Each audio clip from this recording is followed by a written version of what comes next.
Waduh, selamat malam teman-teman semuanya. Ya, selamat datang di hari keempat ya. Ethel malam ya. Gerson malam. Ya, ini yang first menyapa saya Gerson Wisaluno ya. Welcome. Siang kah? Ada yang siang kah di mana? Di Jepang mungkin ya. Oke. Malam hari ini webinar keempat. Masih semangat gak ini ya? Makin lama makin banyak yang akan di cover dan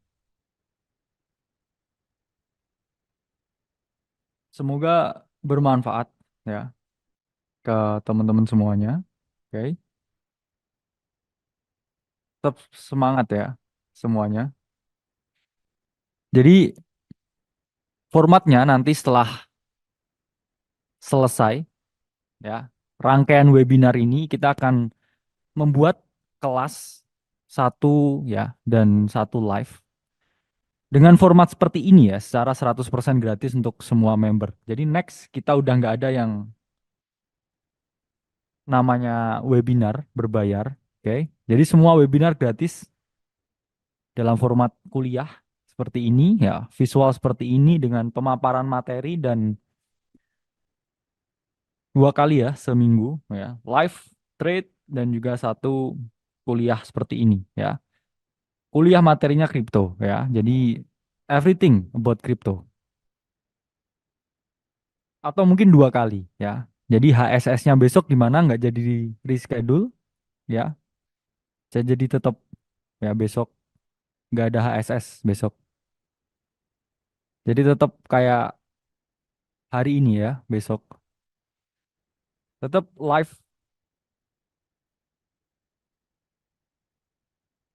kuliah kripto ya seperti ini formatnya visualnya seperti ini materinya seperti ini every week ya dua kali dan saya lebih suka ya format pembelajaran yang ada saat ini di mana besok nggak diganti ya harinya jadi besok tetap webinar seperti sekarang ya supaya lebih cepat selesai supaya bisa lebih cepat kuliahnya ya dan dengan format sekarang yang kita tekankan ya ini adalah kualitas dari informasi yang kita sampaikan di mana less is more ya the more accurate information yaitu butuh waktu ya buat memproses. Jadi selama ini formatnya kita mengakomodasi ya member yang sangat banyak ya. Dan kita mencoba ya mengakomodasi satu-satu dan ternyata memang kurang efektif. Jadi sekarang formatnya one way dengan informasi yang lebih ya disaring lagi, lebih bagus lagi. Dari segi visual ya penyampaian dan semuanya ya. Jadi kita masih ya merubah ya formatnya yang menjadi yang terbaik. Ya, karena menjadi yang terbaik itu butuh waktu. Dan memang ya saya sendiri nggak sempurna ya. Mungkin ada kesalahan informasi. Pasti ada kesalahan informasi yang saya sampaikan. Begitu juga Bro Timothy ya. Mungkin ada yang suka gayanya atau enggak. Tapi in the end of the day pisahkan ya. Kalimat Sada pisahkan Timothy Ronald, pisahkan Akademi Kripto ya. Kalian bisa nggak suka sama saya atau nggak suka sama Bro Timothy ya, tapi kalian harus tetap cinta ya sama Aceh. Kenapa? Karena sekesal-kesal apapun kalian sama pemimpinnya, kalian tetap cinta ya sama benderanya. Ya. Harapannya seperti itu ya.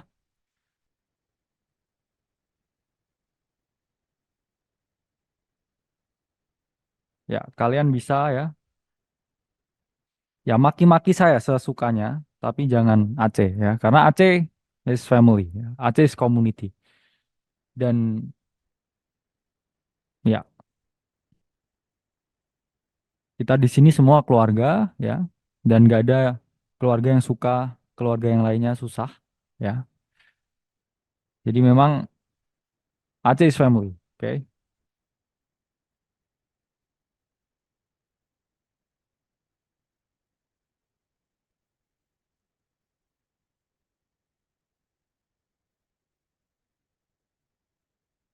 Nanti tetap live ya, formatnya seperti ini, oke. Live-nya kita. Mantap ya, live-nya seperti ini, ya. Aceh is family, Aceh is live. Salam satu Aceh, ya. Ya karena memang ini lebih besar daripada seorang Kalimas Sada ya, lebih besar dari seorang Timothy Ronald karena Aceh itu adalah a big family, big community ya. Dan memang dampaknya sangat nyata ya Aceh dalam artian bukan hanya sekedar kripto dan percuanan.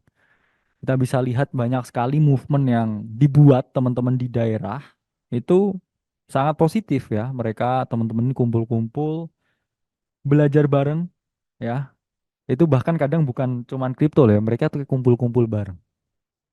Bener-bener kumpul-kumpul bareng, curhat ya, mungkin masalah hidup ya, masalah ini itu. Dan ketika saya realize memang Aceh ini lebih dari sekedar kripto ya. Mungkin ini akademi cinta ya. Karena only love ya. Tapi juga ingat ya, only love can hurt like this juga. Ya, jadi memang sambil nunggu orang ya, 2.600. Ya, ini kalian malam minggu loh ya. Webinar. Bayangkan jam 7 malam ya, di rumah, di depan laptop, webinar. Oke ya, tanpa berlama-lama, let's start the webinar. Oke guys, selamat malam semuanya. Kita masuk webinar hari keempat. Jujur ya, saya agak lupa kenapa, karena saya tadi mikirnya hari ini yang bagian teknikal ya. Ternyata hari ini fundamental. Saya udah semangat ya, karena materi yang teknikal itu memang banyak improvement dari semua sisi. Ternyata fundamental ya. Saya baru tahu 15 menit sebelum live. Terus akhirnya kita mau decide apakah dirubah ataukah tetap. Ya udah kita bilang tetap aja, tetap di fundamental. Karena kita selalu konsisten ya dengan apa yang kita katakan. Selalu berjanji, selalu nggak selalu menepati, tapi selalu berusaha untuk menepati ya. Berusaha selalu berusaha untuk menepati ya. Dan malam hari ini kita akan membahas deep understanding of fundamental research. Oke, ya. Tadi udah dijelasin ya. Sebelumnya udah dijelasin. Di modul banyak yang saya ungkapkan tentang fundamental ya, tentang caranya mencari diamonds in the rough, tentang bagaimana teman-teman mencari jodoh enggak ya. Mencari jarum ya, ditumpukan jerami. Ada jerami, ada jarum kecil ya. Mencari yang benar-benar berlian ya. Itu sulit. Bukan sulit ya, tapi tidak semudah itu. Dan di sini akan dibedah ya bagaimana cara melihat fundamental ala venture capital, bagaimana mereka berpikir dan lain sebagainya. Karena memang sebenarnya ya, to be honest, to be brutally honest, fundamental ini benar-benar sebenarnya nggak dipedulikan di crypto. Kenapa? Karena it's only all hype. Tapi ketika hype itu tidak didukung dengan fundamental yang cukup solid, dalam artian memang benar-benar cash grab ya, trash gitu ya projectnya, itu 2 bulan maksimal udah crash ya projectnya. Karena memang only hype. Tapi kalau kayak gini, kita juga harus menyadari ya teman-teman, bahwa mencari diamonds in the rough itu nggak semudah itu. Tapi kita akan berusaha sampaikan gimana cara mencari diamonds in the rough. Dan memang selalu ada perubahan materi yang kita sampaikan. Kenapa? Tadi katanya konsisten. Ya kita konsisten dengan standar mutu yang kita miliki, ya. Tapi kalau marketnya dinamis, satu-satunya cara kita bisa survive adalah mengikuti dinamikanya. Sama seperti ya kamu ya yang mencoba melawan arus. Apa yang terjadi? Hanyut ya. Jangan hanyut dalam rayuan ya, tapi hanyut beneran ya. Karena memang ini ya, follow the flow ya, follow marketnya dan kita harus memang secara dinamis ya, mengikuti dinamika pasar. Apakah dinamika pasar ini sering berubah? Ya, jawabannya iya.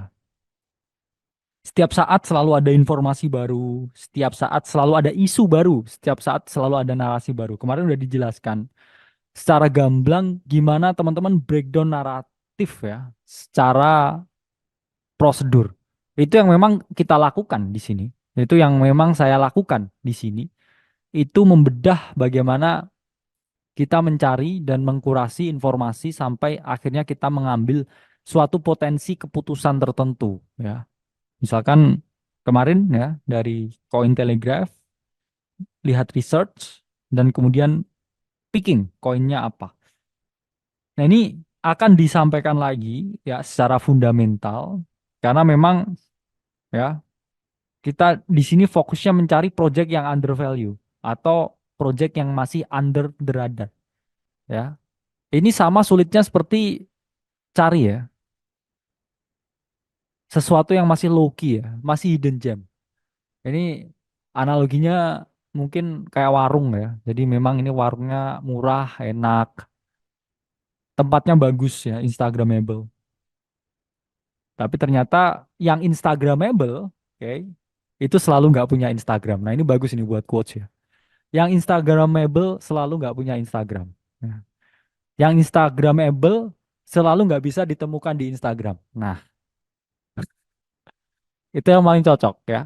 Hidden gem itu bukan hidden gem ketika ada orang yang di TikTok, "Hai guys, ini ramen hidden gem." Itu bukan hidden gem ya. Artinya apa? Artinya seseorang udah menemukan ya. Somebody already found. Udah milik seseorang, udah belongs to somebody, bukan milikmu ya. Bukan untukmu. Jadi temukan hidden gemmu sendiri ya. Karena hidden gem itu nggak ditemukan di Instagram, nggak ditemukan di Telegram, nggak ditemukan di webinar ya. Hidden gem selalu kamu sendiri yang menemukan sampai kamu berpikir, this is it ya. Jadi this is it moment ya. Ada yang namanya ya saya bilang adalah this is it moment ya. Jadi itu bukan saya yang menemukan, itu kalian yang mencari dan menemukan ya. Sama aja saya juga nggak nyariin jodohmu ya, karena udah nggak ada mungkin ya. Jadi sampai kalian bilang this is it ya. Ini adalah momen ya, ketika memang yang kalian cari ya itu sesuai dengan yang sesuai dengan kategori. Jadi yang kalian cari sesuai dengan yang sesuai kategori. Jadi hanya kamu yang bisa menemukan ya. Misalkan kamu screening suatu koin, lihat tokenomiknya, lihat timnya, lihat bisnis modelnya, lihat semuanya ada di koin itu ya. Ini 10/10 ya. Jadi kamu sendiri ya yang bisa menemukan. Jadi selalu ya project yang under the radar itu under value ya. Kita akan melihat beberapa hal-hal penting yang harus teman-teman perhatikan, harus teman-teman di sini take notes ya. Satu atau dua notes untuk melihat memang ya di sini ada beberapa hal yang harus teman-teman perhatikan. Pertama ya, ini kita ngomongin di bab the value, nilai ya. Nilai itu secara definisi ya adalah jumlah, adalah level, adalah tingkatan, adalah satuan tertentu yang menyatakan sesuatu ya, dalam ini maknanya ya. Jadi nilai itu adalah ukuran tertentu ya yang menyatakan sesuatu. Nilainya ini ada dua ya, apakah under value ataukah over value. Ya, jadi memang ada nilainya.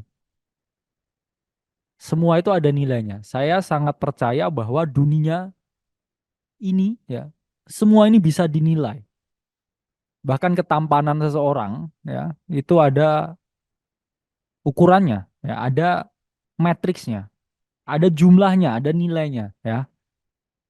Dan sekarang saya di scan ya mukanya, habis itu di rating, itu pasti di bawah ya, pasti nggak tinggi ya nilainya. Tapi mungkin supermodel nilainya tinggi mungkin.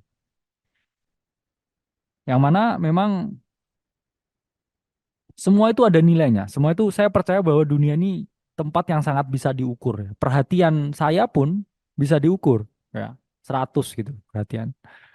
Mungkin ini ya, perhatiannya 100 ya. Mungkin di hal yang lain nggak 100, tapi perhatiannya 100.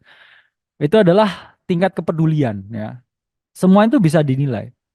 Bahkan token ya, project apapun itu bisa kita nilai. Ada ukuran satuannya, satuan tertentu. 0 sampai 100 itu bisa dinilai ya, bisa dikasih rating ya. Itulah kenapa selalu fokus ke real life problems, baru ketemu solution. Ini adalah hal yang paling penting, paling deskriptif ya, paling fundamentalnya harus kuat. Karena tanpa satuan kita bisa menilai ya apakah itu worth it atau enggak. There is no way. Ya, kita bisa sukses di field ini ketika kita nggak objektif dalam menilai sesuatu. Investasi itu tentang objektivitas, bukan subjektivitas.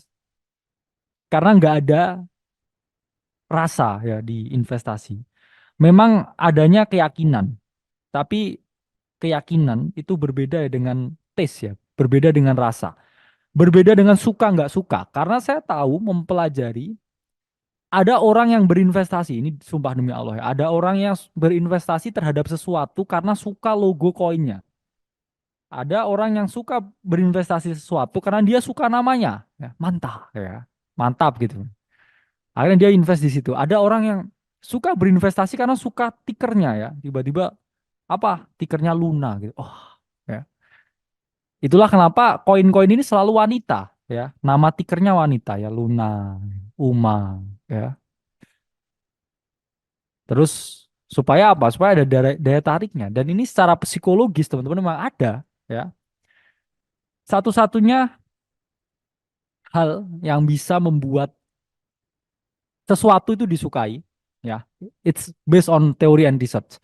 Satu adalah ketika sesuatu itu sangat good looking, fairly enough ya. Orang yang ganteng itu selalu diampuni ya. Orang yang ganteng itu selalu diampuni.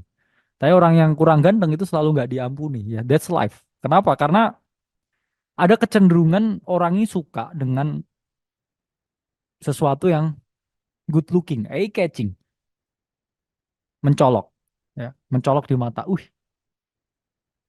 Ya, you know what I mean. Yang kedua, ketika cara menyampaikannya bagus, ya, cara menyampaikannya bagus. Dalam artian, mungkin ketika saya menyampaikan sesuatu, saya mengeluarkan banyak pujian. CEO ini misalkan, CEO suatu koin, koinnya namanya AC gitu ya. Saya pitching ke kalian, di interview saya menyampaikannya dengan manis. Oh, ini adalah decentralized educational crypto platform ya. Yada yada yada. Ada chance kamu suka ya. Tapi kalau misalkan saya menyampaikannya itu dengan ragu, takut, kurang dipercaya, nggak ada reason kalian akan suka 100%. Dan yang ketiga, itu ketika punya kesamaan dengan kalian. Ya, misalkan kalian berinvestasi pada token yang oh ternyata foundernya ini satu daerah sama kalian. Atau misalkan ya, kamu membeli suatu makanan tertentu ya, soto Betawi di Jakarta, ternyata yang jualan orang dari Surabaya misalkan, terus kamu asli Surabaya ya, otomatis saya berani jamin ya ada dua soto nih ya. Ini bukan about race or something ya. Misalkan ada satu penjual soto ya, ada dua penjual soto. Satu ini penjual soto yang nggak sama dari daerah kamu. Yang kedua ini adalah penjual soto yang dia sama dari daerah kamu. Kamu akan cenderung prefer yang sama dengan daerah kamu. Kenapa? Karena ada kecenderungan manusia ini memang menyukai kesamaan, ya, membenci perbedaan, menyukai kesamaan. Homogenitas itu adalah sesuatu yang memang secara research ya, based on research, guys, cenderung disukai, ya. Jadi it's all about value, it's all about like it or not like it. Bahkan banyak case ya, sama-sama projectnya layer one. Kenapa yang satu ini benar-benar performanya sangat bagus secara harga by market value. Tapi yang B ini ya transaction per secondnya itu lebih tinggi ya, transaction speed ya per secondnya itu lebih tinggi. Terus kemudian kayak daily active usernya lebih banyak, revenue-nya lebih banyak. On-chain data is perfect ya. Tapi ada satu yang lebih melejit. Mungkin karena logonya itu lebih menarik. Percaya nggak ada sesuatu seperti itu? Ada. Ya. Karena it's all about branding. Even kamu membeli suatu token tertentu, it's all about branding. Nggak mungkin ya, saya gambar di Canva ya buat koin tertentu, terus kamu suka. Zero ya. Pasti harus yang paling maksimal karena branding ini juga sangat mempengaruhi suatu token tertentu. Progresnya ini sangat dipengaruhi oleh branding ya. Terus banyak yang bilang ya, AC branding. Ya memang ya, memang ada branding. It's business. Kamu suka kok nyatanya ya. Kamu tertarik kok nyatanya ya. Apakah saya suka branding? Enggak, saya suka jadi diri saya sendiri. Kalau suruh pilih pakai sandal, saya suka pakai sandal. Tapi it's about branding and presence. Ya, disinilah kita buka.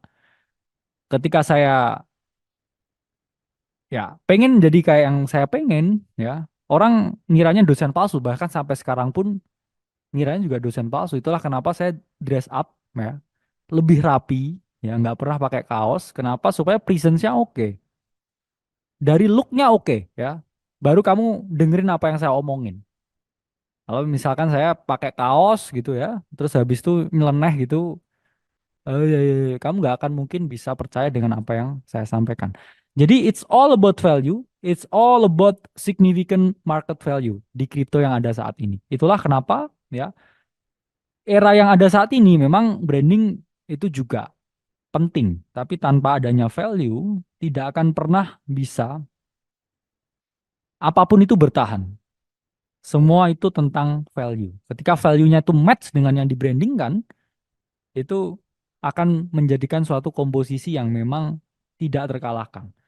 Ya, contohnya ya kita ngomongin nilai. Ya ini nggak mungkin BlackRock ya ini melirik sektor RWA atau tokenisasi kalau emang RWA ini sesampah meme coin. Sorry ya. Nggak mungkin BlackRock ini nggak lihat nilai dari tokenisasi. Mereka ini kelola duit yang paling banyak di dunia ya. Lebih dari 10 triliun US dollar. Gak mungkin mereka ini menilai sesuatu ya berdasarkan looknya. Aduh, ya, Ondo, bagus nih gambarnya ya, kayak obat nyamuk gitu. Gak mungkin bos, ini BlackRock.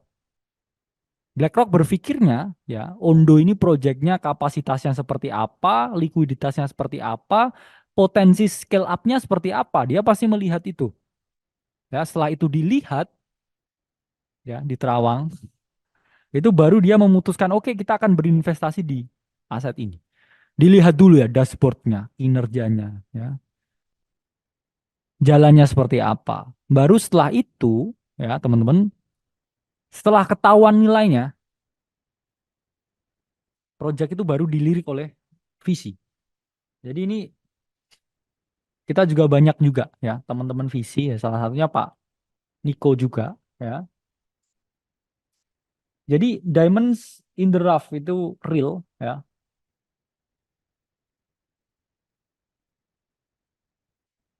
Nah,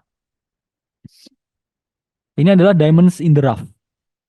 Baru ya setelah dia signing ya, cahayanya berkilau, ya, ada investor ini masuk karena dia melihat value-nya di sini.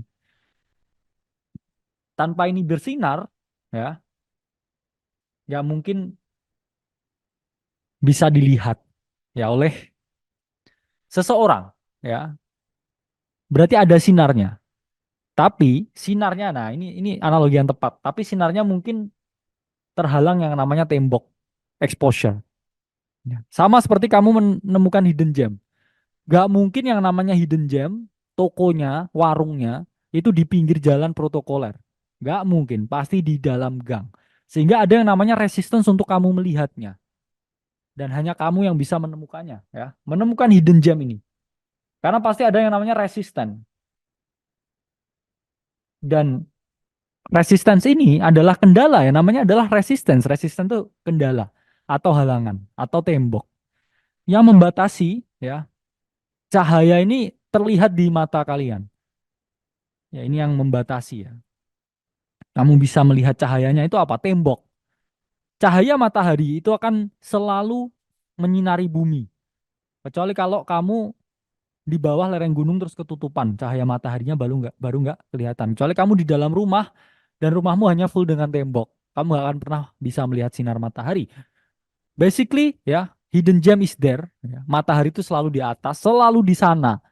Tinggal kita yang harus menemukannya. Nah, ini adalah filosofi yang bagus di mana cahaya matahari itu enggak menuju ke kita, ya. Kita yang harus berputar untuk melihat matahari itu. Kita harus menempatkan diri di posisi di mana kita bisa melihat matahari, ya. Begitupun juga di kripto, ya. Setiap hari akan selalu ada peluang baru, akan ada sesuatu yang baru, akan ada diamonds in the rough yang baru, dan tergantung kita bisa menemukan atau enggak. Karena di marketnya ada, ya. Enggak semua orang punya exposure yang sama, punya akses informasi yang sama. Inilah yang disebut juga dengan salah satu, ya, ketidaksempurnaan di pasar, yaitu adalah informasi yang tidak komplit. Tapi itulah yang membuat pasar. Bayangkan ketika semua orang komplit informasinya, ya, dia tahu terhadap sesuatu itu. Contohnya apa? Bitcoin. Semua orang yang di kripto itu tahu apa itu Bitcoin. Tapi apakah itu lantas membuat Bitcoin ini jadi sesuatu yang gimana-gimana? Enggak. Karena terbatas pasti kenaikannya dan penurunannya. Sehingga mereka ini kan lihatnya hal yang kecil itu, ya. Hal yang besar itu, ya. Sorry. Semua mata di hal yang besar itu. Jadi Bitcoin pun juga enggak kemana-mana seperti apa, ya, naiknya. Kalau misalkan dibandingkan dengan hidden gem, altcoins yang memang masih diamonds in the rough. Jadi di sini BlackRock melihat tokenisasi sebagai masa depan, aset masa depan dari real world asset yang mana hanya bisa diselesaikan di jaringan blockchain. Dan ini sering saya ungkapkan, ya, tokenisasi itu tahun yang lalu merupakan sektor yang paling, ya, diincar oleh berbagai visi di berbagai dunia, ya. Jadi memang DeFi, ya, dan juga tokenisasi itu adalah hal yang paling diincar di berbagai dunia. Nah, sekarang, ya, ini juga data dari CryptoCorio, oke. Data by CryptoCorio mengungkapkan, ya, bahwa memang secara on-chain, memang real world asset ini performanya mengalami kenaikan yang sangat amat pesat. Ya, ini data by CryptoCorio. Bahwa semua transaction di sektor RWA, ya, ini mengalami kenaikan yang sangat signifikan. Index volume dari sektor RWA juga mengalami kenaikan yang signifikan. Nah, oke, jadi tanpa adanya, ya, nilai tidak akan mungkin, ya. Ini adalah artikel dari CoinDesk, oke, diungkapkan bahwa memang Ondo Finance, ya, itu didanai, ya, oleh BlackRock. Jadi tanpa adanya BlackRock yang memang memiliki, ya, segala dana, ya. Karena kan logikanya untuk apa, ya? BlackRock ini kan udah punya duit banyak, ya, gitu konsepnya. Dia mengelola dana orang lain untuk bisa menggenerate lebih banyak duit, ya. Jadi konsepnya BlackRock tuh seperti ini. ya.